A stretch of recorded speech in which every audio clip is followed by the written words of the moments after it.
আসসালামু আলাইকুম। অনেকেই আমেল মঞ্জিল অথবা হাউস ড্রাইভার বা তাব্বাখ মঞ্জিল এই যেই পেশার ভিসাগুলো রয়েছে, এই পেশার ভিসা আপনি হয়তো অনেক দিন হয়েছে যে আপনি ভিসাগুলো নিয়েছেন কিন্তু প্রসেসিং করতে পারতেছেন না। আসলে প্রসেসিং করতে এখন কতদিন সময় লাগে? অনেকে ভিসা কিন্তু ইতিমধ্যে প্রসেসিংয়ে আটকে গেছে, ভিসা প্রসেস করতে পারতেছে না আপনার শুধু কোটা সংকট থাকার কারণে। এই জন্য কিন্তু মোটামুটি যারা এই ডোমেস্টিক ওয়ার্কার এই যেই পেশার ভিসাটি রয়েছে সৌদি আরবের, এই ভিসা নিয়ে যারা যাবে তাদের কিন্তু মোটামুটি একটা সময় লাগতেছে। তো অবশ্যই বলবো, যদি আপনি দ্রুত সময়ের ভিতরে আপনার আমেল মঞ্জিল অথবা হাউস ড্রাইভার এই যে পেশার ভিসাগুলো রয়েছে, যদি আপনি এগুলো প্রসেসিং করাতে চান অল্প সময়ের ভিতরে, আমাদের এখানে কিন্তু পর্যাপ্ত পরিমাণ কোটা রয়েছে। আপনি চাইলে কিন্তু এখন থেকে দ্রুত সময় এই ভিসাগুলো প্রসেস করাতে পারবেন।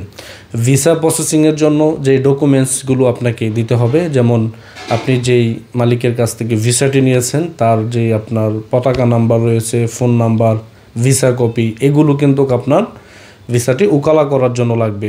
তারপর আপনার যেই পাসপোর্ট রয়েছে, এগুলো আপনার 1 বছর পাসপোর্টের ভ্যালিড মেয়াদ থাকতে হবে।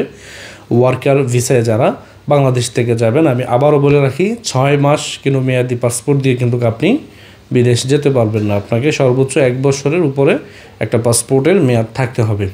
তো যদি এই ডকুমেন্টসগুলো যদি আপনার থাকে, তাহলে আপনি এখন থেকে দ্রুত সময়ের ভিতরে আমেল মঞ্জিল অথবা হাউস ড্রাইভার এই যেই পেশার ভিসাগুলো রয়েছে, আপনি কিন্তু এগুলো প্রসেসিং করতে পারবেন। তো অবশ্যই বলবো, যাদের রেডি ফাইল রয়েছে, সব কিছু রেডি রয়েছে, শুধু কোটা সংকটের কারণে আপনি প্রসেস করতে পারতেছেন না, যদিও মোটামুটি খরচের পরিমাণটা একটু বেশি পড়লেও আপনি কিন্তু দ্রুত সময়ের ভিতরে আমেল মঞ্জিল, হাউস ড্রাইভার এই যেই পেশার ভিসাগুলো রয়েছে, আপনি এগুলো কিন্তু চাইলে এখন আমাদের মাধ্যমে দ্রুত সময় প্রসেস করাতে পারবেন। তো অবশ্যই যারা এই ভিসাগুলো প্রসেস করাবেন, আমি অবশ্যই বলবো দ্রুত সময় রেডি ফাইল নিয়ে আপনারা আমাদের সাথে যোগাযোগ করবেন অথবা সরাসরি আমাদের অফিসে চলে আসবেন। আর যদি বিস্তারিত কোনো তথ্য জানতে চান, আমাদের হোয়াটসঅ্যাপে নক করতে পারেন। ভালো থাকবেন। আসসালামু আলাইকুম।